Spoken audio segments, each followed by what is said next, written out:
लेकिन दुर्भाग्य यह है, और मुझे कहने की हिम्मत दीजिएगा, जिस कश्मीर के माननीय मुख्यमंत्री तक ये कहते हो कि मुझे ऑटोनॉमी चाहिए, मुझे ऑटोनॉमी भी उस तरह से चाहिए जैसे कि अलग कंट्री को पूरी स्वायत्तता दे दी गई हो। हमने अभी 370 धारा उन्हें सौंप रखी है। विज्ञ लोग जानते हैं हमने 3 प्रांतों के बराबर कश्मीर के ऊपर खर्च करते हैं, लेते उससे एक फूटी कौड़ी भी नहीं। बीमार प्रांत है वो, उसके बावजूद यदि वहां पाकिस्तान जिंदाबाद के नारे लगते हैं तो मुझे जिम्मेदार लोगों के सामने बयान देने का हक दीजिएगा।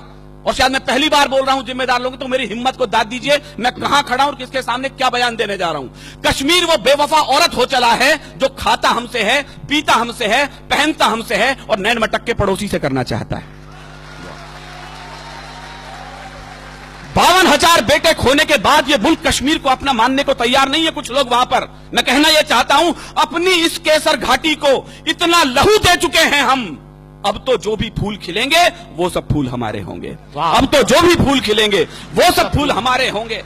और फारूक साहब, आपके बयानों पर 4 टिप्पणी कहते मैं अपनी बात शुरू करता हूं कि अलग देश की मांग नहीं, यह देशद्रोह का नारा है।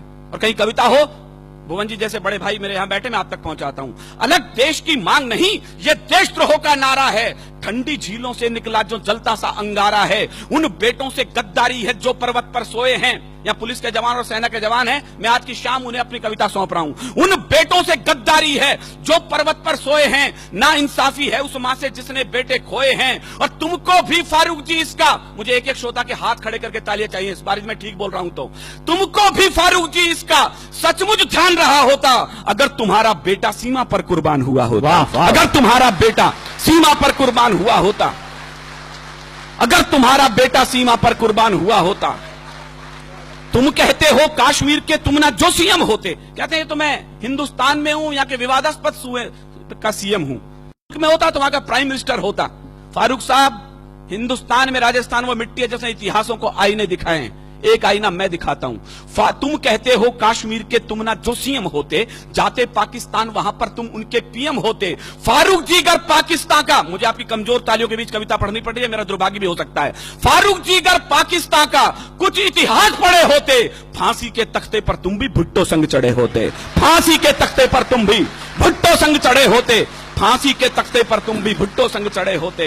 ये तो हम हैं जो गद्दारों को कुर्सी दे देते हैं, आस्तीन के सब सांपों को छाती पर सह लेते हैं। कोई रण में जीती भूमि भी वापस कर देता है, कोई सेना के लोहू से शाही को धो देता है, कोई मजहब के नारों से अलग देश बंटवाता है, कोई उग्रवादियों से जाकर हाथ मिलाता है। लेकिन ये तो हम लोगों की, मुझे केवल इशारे में नाम नहीं लेना, बोलना है, लेकिन ये तो हम लोगों की सब किस्मत में होना था। कुछ ऊंचे लोगों की गलती जीवन भर को ढोना था, कुछ ऊंचे लोगों की गलती जीवन भर को रोना था, कुछ ऊंचे लोगों की गलती जीवन भर को ढोना था।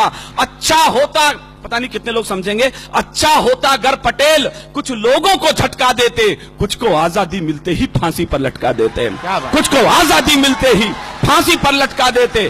फिर ना कश्मीर का झंझट ना खूनी होली होती, फिर ना कश्मीर का झंझट ना खूनी होली होती, ना बंदूकों के साये में मेहंदी और रोली होती। अगर कबूतर श्वेत नहीं, यहां गुरु गोविंद सिंह के बेटे बैठे, मैं इनकी पगड़ी को गुरुद्वारा मान करके प्रणाम करना चाहता हूं। संजय ने अभी बताया, चुटकुलों की कौम बना के रख दिया हमने सरदारों को।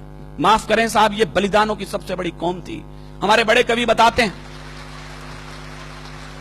123 ऑथेंटिक फांसी हुई है पहले स्वाधीनता संग्राम में।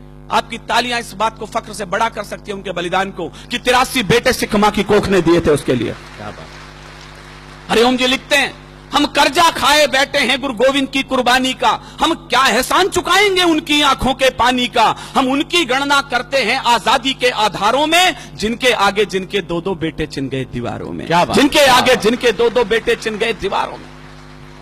चापेकर बंधुओं के अलावा केवल दूसरा बलिदान गुरु गोविंद सिंह के परिवार से आता है। 4 बेटे थे, चारों के चारों युद्ध में और चमकौर के युद्ध में बलिदान हुए। 2 बेटे सरहिंद की दीवार में चिनवा दिए, 2 बेटे चमकौर के युद्ध में बलिदान हुए। रणक्षेत्र से दोनों बेटे आए मां के पास, मां प्यास लगी है।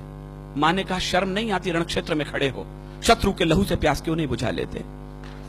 क्या बात। दोनों के दोनों बेटे बलिदान हो गए। मां की आंखों से आंसू आने लगे तो गुरु के पास गई, 4 बेटे थे, चारों तो बलिदान हो गए, अब क्या करूं इस खाली कोख का। जो उत्तर दिया गुरु गोविंद सिंह ने, मेरे रोंगटे खड़े होते हैं।